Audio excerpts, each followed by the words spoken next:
Breaking news చూస్తున్నాం. కాకినాడ జిల్లా గొల్లప్రోలులో పోలీసులు అత్యుత్సాహం ప్రదర్శించారు. డిప్యూటీ సీఎం పర్యటన నేపథ్యంలో పోలీసులు మీడియాను అనుమతించకుండా అడ్డుకున్నారు. రోడ్పై రోప్ ఏర్పాటు చేసి జర్నలిస్టులను అడ్డుకున్నారు. దీంతో జర్నలిస్టులు పోలీసులు తీరుపై నిరసనకు దిగారు. మీడియాను అనుమతించకపోవడం ఏంటని పోలీసులను నిలదీశారు. ఇక ఈ ఘటనకు సంబంధించి పూర్తి సమాచారం మా కరెస్పాండెంట్ నానాజీ అందిస్తారు. గుడ్ ఆఫ్టర్నూన్ నానాజీ, చెప్పండి. థ్యాంక్ యూ గగన. ఈ 2 రోజుల పాటు పవన్ కళ్యాణ్ ఈ కాకినాడ జిల్లా పర్యటనలో చాలా వరకు కూడా మీడియాని చాలా వరకు కూడా అవాయిడ్ చేశారని తెలుసుకోవచ్చు. ఎందుకంటే ఎప్పుడు వచ్చినా సరే కానీ మీడియాకి బ్రీఫ్ ఇస్తారు ఖచ్చితంగా. అలాంటిది నిన్నంతా కూడా సంక్రాంతి సంబరాలు అయిపోయి ఈ రోజు కూడా బ్రీఫ్ ఏమన్నా ఇస్తారేమో పవన్ కళ్యాణ్ గారు మీటి ప్రస్తుతాన్ని పెట్టి ఏమన్నా పెడతారని చూసి ఎదురు చూశారు. అయితే ఈ రోజు గొల్లప్రోలు వెళ్లే విభాగంలో చాలా వరకు అక్కడ ఇనాగ్రేషన్స్ ఉన్నాయి. అదే రకంగా కాకినాడలో పోలీసు వారితో పోలీస్ డిపార్ట్మెంట్ తోటి కూడా మీటింగ్ ఉన్నది. అలాగే రంగరాయ్ మెడికల్ కాలేజీలో కూడా ఒక కొన్ని 10 కోట్లతోటి ఒక శంకుస్థాపనలు కూడా ఉన్నాయి. దీనికి సంబంధించి ఇప్పటికే ఎన్పిఆర్ డిపార్ట్మెంట్ ఒకటి విడుదల చేసింది. ఎందుకంటే మీకు ఖచ్చితంగా మీకు లైవ్ లింక్ ఇస్తాము, ఎవరు కూడా రావద్దని చెప్పేసి చెప్పడం జరిగింది. దీంతో చాలా వరకు కూడా మీడియా కొంతవరకు ఆగినట్టు తెలుస్తుంది. అయితే దీనికి మరో కోణంలో చూసుకున్న కనుక ఏదైతే డిజిటల్ మీడియా ఉన్నదో ఆ డిజిటల్ మీడియాకి డిఎస్ఎన్జి లింక్స్ కానీ దాని పెరిఫెరల్స్ ఏమి ఉండవు కాబట్టి, డీటెయిల్స్ ఉండవు కాబట్టి వారు ఖచ్చితంగా ఈ డిజిటల్ మీడియా కానీ ఇవంతా కూడా డైరెక్ట్ గా షూట్ చేసుకుని వాళ్ళు ఎప్పటికప్పుడు అప్లోడ్ చేసుకునే పరిస్థితి ఏర్పడ్డది.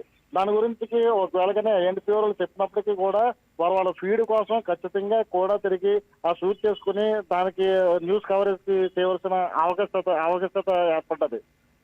దీనికి గమనించిన పోలీస్ డిపార్ట్మెంట్ అక్కడ ఉన్న పవన్ కళ్యాణ్ సెక్యూరిటీ కూడా ఎట్టి పరిస్థితుల్లోనూ కూడా మీడియాకు పర్మిషన్ లేదని చెప్పేసి ఎక్కడికక్కడ ఆపేస్తున్న పరిస్థితి ఏర్పడ్డది ఇక్కడ.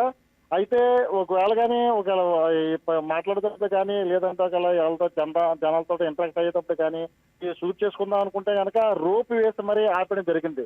ఇలాంటి సమయంలో ఒకవేళ కానీ సీఎం ప్రోగ్రామ్కి వచ్చినా సరే కానీ ప్రత్యేకమైన వాహనం పెట్టి అలాగనే లైవ్ కవరేజ్ ఇచ్చి ఒకవేళ కానీ వాళ్ళ లైవ్ కవరేజ్ లింక్ ఇచ్చినప్పటికీ కూడా ఒక వెహికల్ పెట్టి తీసుకుని వెళ్ళి ఎవరి కవరేజ్ వాళ్ళకి చేసుకునే సాంప్రదాయం ఉన్నది.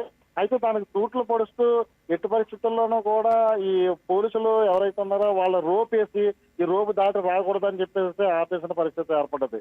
దీంతో ఇక్కడ ఉన్న జర్నలిస్టులు చాలా మంది కూడా అలాగే వేచి చూసి నిరసన కూడా వ్యక్తం చేశారు. తన ఆవేదన కూడా మీడియా ముందు చెప్పుకోవడం జరిగింది. అయితే దీనికి సంబంధించి ఐఎన్పిఆర్ కూడా ఒక నోటు విడుదల చేసింది. దీని అధికారులందరూ కూడా ఒక ఏదైతే లింక్ ఇచ్చారో వాళ్ళ పంపిన వీడియోలు వాళ్ళు పంపించింది మాత్రమే కవర్ చేసుకోండి అని చెప్పేసి అన్నారు. దీనికి సంబంధించి రీయూజ్డ్ కంటెంట్ వస్తుంది కాబట్టి కొన్ని ఇబ్బందులు ఉన్నాయి కాబట్టి మాకు మేముగా తీసుకుంటాం అని చెప్పేసి కొంత మీడియా కూడా చెప్తుంది. ఇది ఇక్కడున్న పరిస్థితి కాకనా. నానాజీ, అసలు అక్కడ బందోబస్తు కారణంగా ఎలా చేయట్లేదా, లేదంటే నిజంగా పోలీసుల అత్యుత్సాహమే దీనికి కారణం అంటారా? అయితే వాళ్ళకు వచ్చిన ఇన్ఫర్మేషన్ ప్రకారంగా అంటే ఈ బందోబస్తులు ఎవరు కూడా రానివ్వడం లేదు. అయితే పోలీసులు కూడా దాన్ని కొంచెం కృతిమించి, ఎందుకంటే రోజు కూడా కలిసిమెలిసి తిరిగే వ్యక్తులతోటే రోపు వేసి రోపు దాటకుండా చేయడం అంటే ఇక్కడ ఆశ్చర్యం వ్యక్తం చేస్తుంది. వాళ్ళ డ్యూటీలో భాగంగా అంటే డిప్యూటీ సీఎంకి కావాల్సిన భద్రత దీనికి సంబంధించినంతా కూడా దగ్గరుండి ఎస్పీ గారు ఎప్పటికప్పుడు పర్యవేక్షణ చేస్తున్నారు. అయితే పోలీసులు కూడా కొద్దిగా అత్యుత్సాహం చూపించారని మనం చెప్పుకోవచ్చు. Right, Nanaji. Thank you for the update. Please subscribe to YK TV Network. Please subscribe to YK TV. Please watch YK News. Don't forget to subscribe YK News channel